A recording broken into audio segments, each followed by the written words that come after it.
We're going to go ahead and get started with our talk about tantrums, our tantrum talk today. If you work with children, then you know that tantrums are one of those things that can quickly take a child that you love so very much and turn them into one of the most just undesirable seeming beings all at the same time. And it can be so hard as a parent. And remember, here at MisterStuTV, we use Daniel Siegel's, or Dan Siegel's definition of parent, and that is anyone who is involved in the work of raising and supporting children. So if you are a parent, and that means if at any point you help to raise and support children, then you have seen a tantrum. Whether it be not getting what you want at the grocery store, and so the child will have a tantrum there. Whether it be something that seems completely random, where water gets poured on their head and they decide to throw a tantrum, or they have a tantrum even if it's not their decision. We'll talk about that in just a moment. But there's all sorts of things that might happen where things get thrown, voices get raised, they start laying on the ground and slamming and banging. They might start flipping things over. They might start punching the wall. They might start doing all sorts of different things during a tantrum. And what you can know is that a tantrum is scary for a child, just like it is scary for you. And one of the probably the most I was going to say the most worst the most worst way that you can respond to a tantrum is by freaking out about the tantrum. When a child is out of control, they are scared. And so if you show that you are also scared about that tantrum, or scared of what might happen, then it actually will escalate the fear of the child. So even if you're nervous about how it's going, even if you don't exactly know what triggered it or whatever, do your best to remain absolutely calm. Now, we're going to talk today about the different types of tantrums, where they come from, what to do about the two different types of tantrums, and how you can help your child's brain really be able to fully integrate and use all the pieces so that they can calm down during those moments of high emotion. Now, as a therapist, one of the things that we hear all the time is, also, I should just let them do whatever they want to do. And the answer to that is no. Just because a child might be out of control, just because something might be going on with them, does not mean that they are allowed to just do whatever they want to do, even if they're completely out of control. It's important to note that whatever is off limits at a time of normal emotion is also off limits at times of high emotion. For instance, if you're not allowed to slam a door during a time of normal baseline emotion, you are also not allowed to slam a door during a tantrum. Now, the way that you respond to each thing and the way that you discipline during and after the tantrum is going to be a little bit different.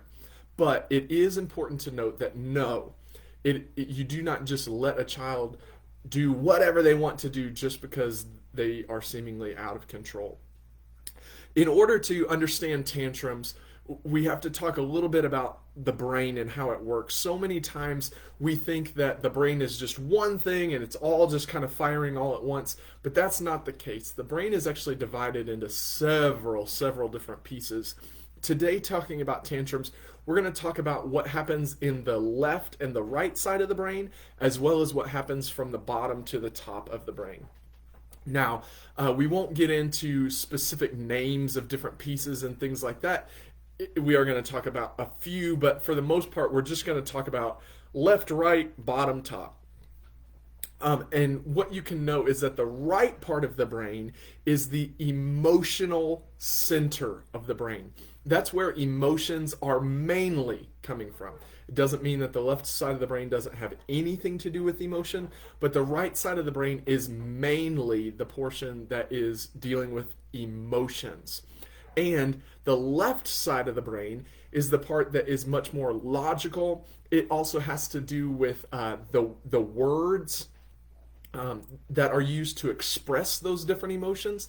So a lot of times in children, you'll find that the right side develops before the left side, that they can feel emotions before they can describe those emotions, that they can have sensations and creativity and things like that before they can put the words and the logic and the organization to them.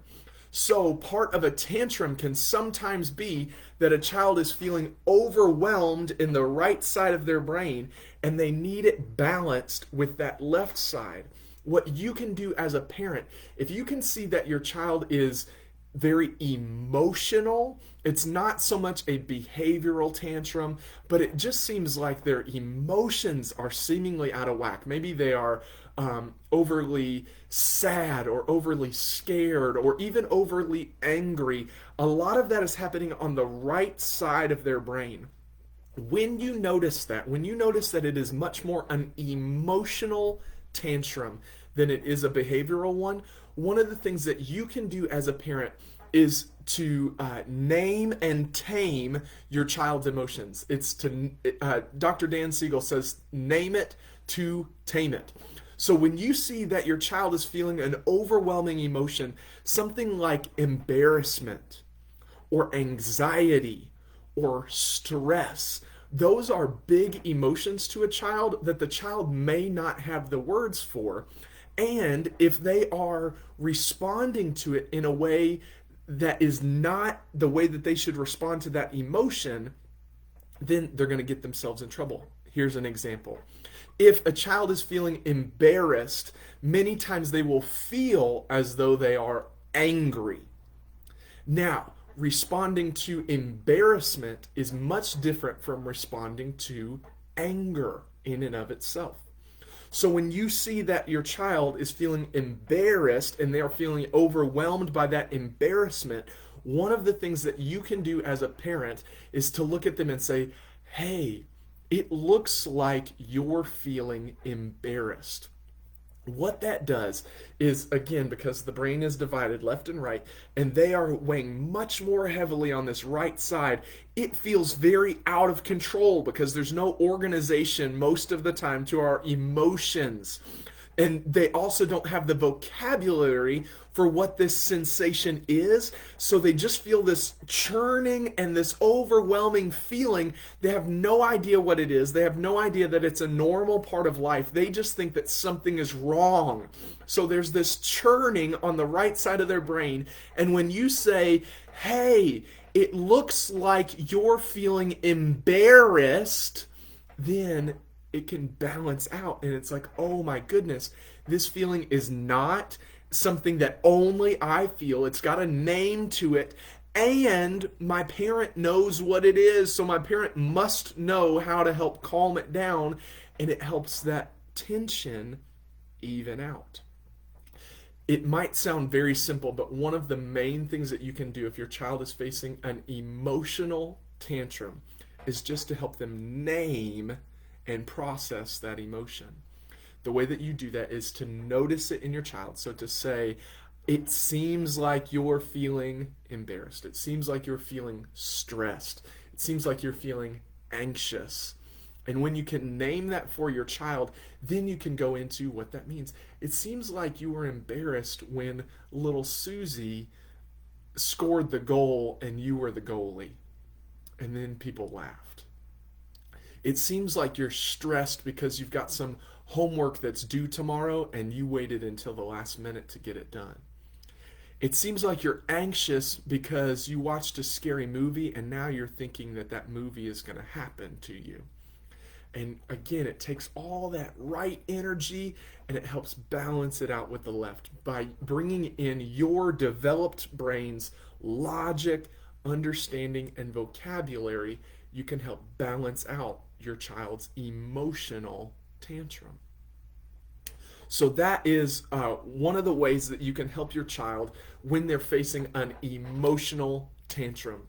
Now, in the description to this video, I said that we were going to talk about the two different types of tantrums. And as we're talking about it, there's actually more than two, but we're going to break it down and divide it into two main types of tantrums. Now, that first skill that we just learned, that name it to tame it in the left and right brain, that can sometimes be a tantrum, and it can sometimes just be a huge emotional response.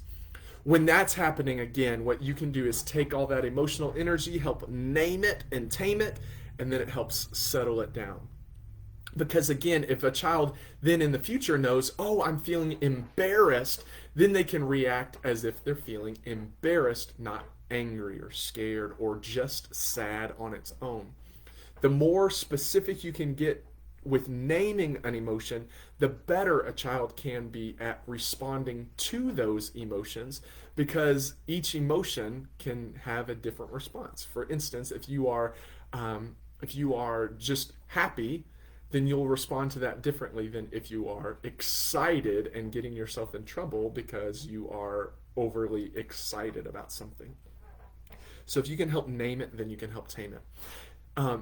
That is an emotional outburst, we could say, or an emotional tantrum. But there are two types of behavioral tantrums that we'll talk about. So that first skill is much more about emotions, and when it's not accompanied by out of control behaviors.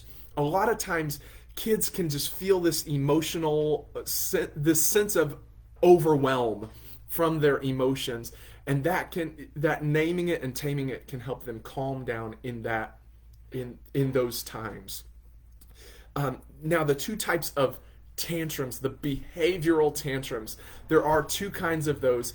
And if you would like to know more about these, then you can look at The Whole Brain Child by Dr. Dan Siegel. This is an excellent resource for anyone who has or works with kids.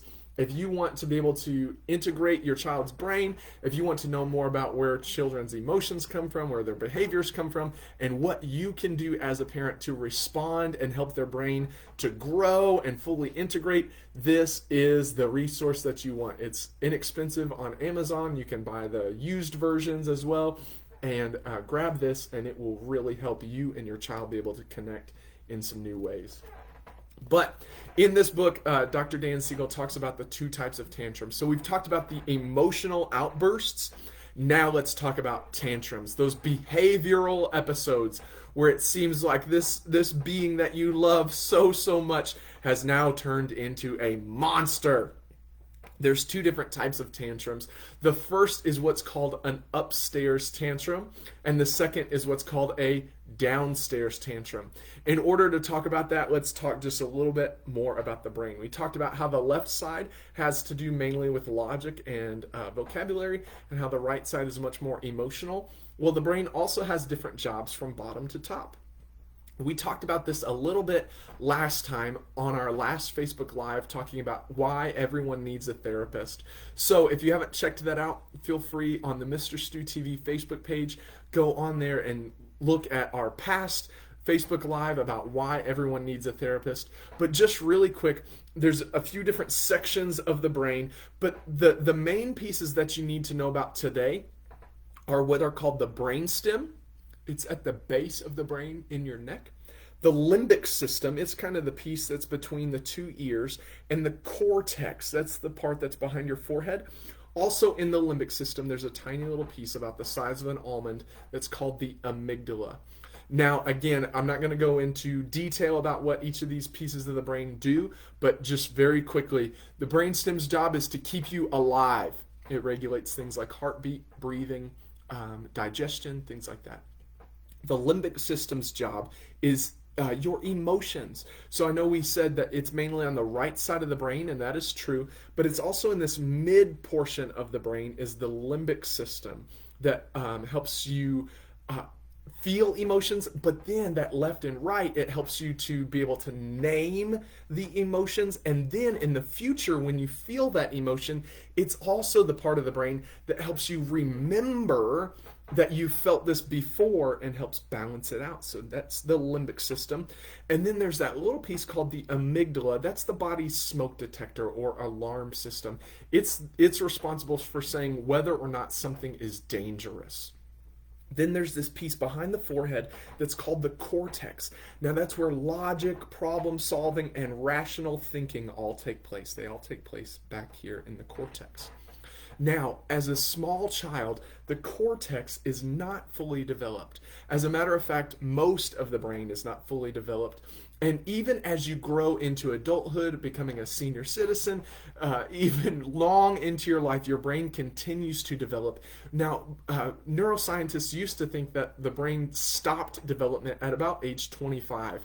We know that that is no longer the case, that all the way to death, your brain can be changing and growing and learning new things. So, with children, that cortex, that rational, problem solving, full thought part of the brain is not developed, at least until the age of 12. There's just not a whole lot of access to this cortex part of the brain. So, when a child is feeling overwhelmed, when a child is having a tantrum, a lot of times what we want to do is rationalize with them and say, hey, now remember, you can't do blah, blah, blah, or you're just naming all sorts of things. They're trying to talk with them about, oh, what is it that got you so upset? Oh my goodness, I just want you to calm down. And you're trying to talk to their cortex, and that part of their brain is not fully developed. So let's talk about the tantrums, where they come from, and how to respond. Now, again, I said that there's the upstairs tantrum and there's the downstairs tantrum. What I mean by that is an upstairs tantrum happens much more in the cortex or much closer to the cortex, and a downstairs tantrum happens much more in the brainstem or much closer to the brainstem. Here's why that's important. An upstairs tantrum is one where you can notice that the tantrum is being used to get a desired outcome or a desired response from you.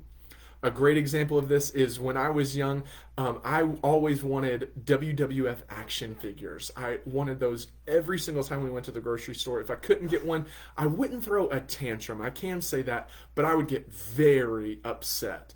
And I just wanted this action figures all the time. For your child, it could be an action figure. It could be that they saw a shirt that they really wanted. It could be the candy bar at the cash register. And by them throwing their tantrum, by them throwing themselves on the ground and beating the ground or screaming or throwing things, they are trying to get you to get them what it is that they want. Now, it doesn't just have to be with items. It can be with attention. It can be with all sorts of different things. But you can tell in your child, you can know they are doing this to try to get this. When you can tell that in your child, you are dealing with an upstairs, logical, planned out tantrum. The child is fully in control of what they are doing. They are just doing it to try to get a response from you. When that happens, there is only one response that will work, and that is do not negotiate with terrorists. That's how Dan Siegel puts it in The Whole Brain Child. So when your child is doing all these things and throwing this behavioral tantrum because they did not get the thing that they want, you do not negotiate with them. It is not time to try to offer them something less. It is not time to try to negotiate this with them and help them get a little bit of what they want. No, you toe the line here. And in these tantrums, you can actually give a consequence during the tantrum because the child is not out of control. They are operating on a logical sense. And when you can notice that in your child, they are doing this to try to get this, then it is time to immediately say, this is not how it's going to go. And you can start to offer consequences right in that moment. For instance, little Susie, I see that you are upset because you didn't get the slippers that you want, but that does not mean that you get to throw a tantrum. And as a matter of fact, if you continue, you're going to lose your play date later because you're not showing that you can interact with people right now. Now, most of the time, towing that line will help that tantrum calm down because the child will see logically this tantrum that they thought by doing this, they're going to get this. They're not going to get that thing. And as a matter of fact, they're about to lose even more. So when that happens, you can, I understand that you're upset, but this behavior is not okay. And if you keep doing that, here's going to be the consequences. And you can start to name those consequences because, again, your child is in full control. They are just doing this to try to get this. That is an upstairs tantrum. Now, if you will stay consistent with that consequence, where you are saying, no, this is not how it's going to be. By doing this, you are not going to get this. And as a matter of fact, by doing this, you're going to lose even more of this that you want. If you will stay consistent in those limits, it will actually help extinguish this behavior from your child. Over time, their brain will see, you know what, we did not get what we wanted when we threw the tantrum, so let's not even try that tactic. You'll have to stay consistent over a period of time. And each child is different, but if you will show them that by doing this, you will not get this, then you can show them that the tantrum, is not going to be helpful, and it can help extinguish that behavior. So in dealing with an upstairs tantrum, one of those tantrums that I'm doing this to try to get this, when you are dealing with that tantrum, do not negotiate with terrorists, consequences in the moment, and you can say, I understand that you're upset, but that does not mean that this behavior is acceptable. That's an upstairs logical cortex tantrum. Now, there is the second type of tantrum, and that is the downstairs tantrum. Basically, what happens in this moment is that the amygdala, that little piece that connects the brainstem to the limbic system, the amygdala has said that something is unsafe, even if it's not. The amygdala has said something's unsafe, or something is completely uncomfortable, something is wrong here. That's what the amygdala is saying. When that happens, the amygdala actually doesn't allow access to the limbic system or to the cortex. Your child is trapped downstairs. They're trapped in the brainstem. And as we remember, the brainstem's only job is to keep you alive. Heartbeat, breathing, digestion. So it's not really logical. It's not helpful in being able to think through a problem, being able to understand what triggered this tantrum. The child is trapped down here and they are just responding. In this moment, they are not doing this to try to get this. They are just acting out of impulse.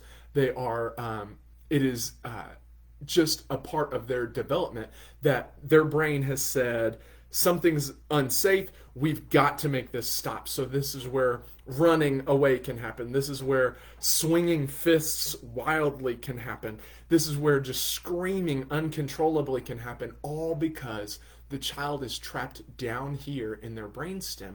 They are no longer operating on logic. They're just reacting on impulse.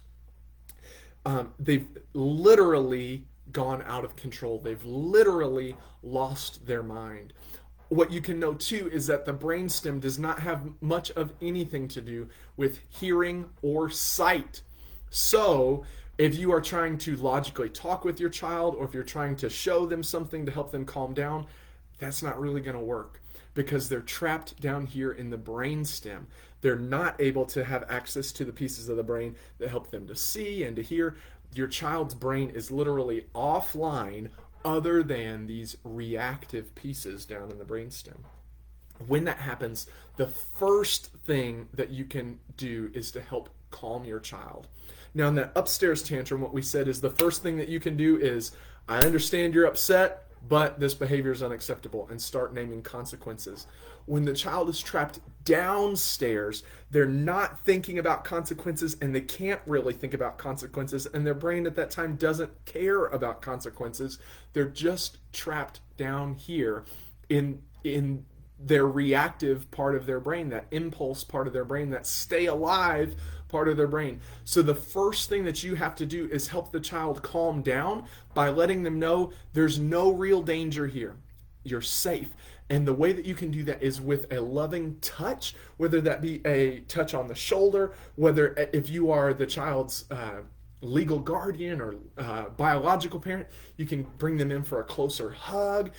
Whatever that soothing touch is for the child, you can offer that touch and a soothing tone of voice. So it's not, hey, you need to stop doing that. I can't believe that you're throwing those things. No, no, no. It's, hey, I see that you're upset. I see that things are really tough right now. Hey, just come here for just a minute. Come here. And the first thing is just to help the child calm down. In this moment, you're not naming consequences. You're not telling the child all the things that they're doing wrong. You're not telling the child what you think of them and in this moment. It's none of that. It's just help them get calm because they are out of control, because they're trapped down here, because their brain has told them that something is unsafe. So your job as a parent is first to let them know that they are safe and that they can feel calm. And adding that soothing touch and that soothing tone of voice, that's what can help your child calm down. The amygdala then can loosen up, and then the child's brain can come back online because the brain sees there's nothing to be worried about. It might also be that you have to remove them from whatever environment they're in. It could be that they are just completely overwhelmed by too much stimulus going on. It could be that there's something in that environment that's just no good for them. And in these moments, in these lower brain tantrum moments, it is okay to just help your child get out of that situation so that they can get their brain back online and the brain can say, ooh, okay, now we're safe. Now we're calm. Then, once they are completely calm, that's where you can talk about the situation. But trying to talk about the situation when they're trapped down here will actually just exacerbate that feeling of being out of control, because they're going to be trying to listen, trying to understand, trying to make sense in their cortex, but that part of their brain is offline. So it's just going to build up even more tension down here in the brainstem. So what you need to do first is help the child calm down.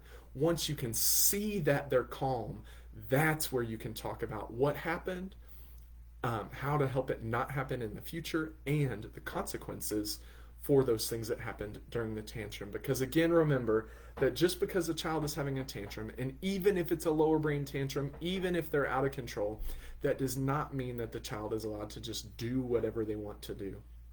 But in those moments where they're trapped down here and they are just out of control, they don't have any access to their cortex, you can tell that this is just a tantrum where they are just acting on impulse and reaction, then they are completely overwhelmed. And what you can do is help quench that overwhelm first to bring the brain back online. Then you can talk about what happened, what caused it, and what are the consequences because of it. Also in these moments, it can help to work with your child about what the consequences should be. Because, again, they were out of control and offline during that tantrum. So what you can say is, hey, you hit me when you were having that tantrum. What do you think the consequence for hitting me should be? You broke the toy. I'm not going to buy you a new toy just because you broke it. And in these moments now, you're helping to train the brain over time. Hey, don't be so reactive because you're going to lose things if you continue this way. And again, it can help extinguish some of that behavior. So with an upstairs tantrum, what you have to do is do not negotiate with terrorists. Immediately start stating, I understand that you're upset, but... and you can name some consequences. You don't have to go through a long list of consequences.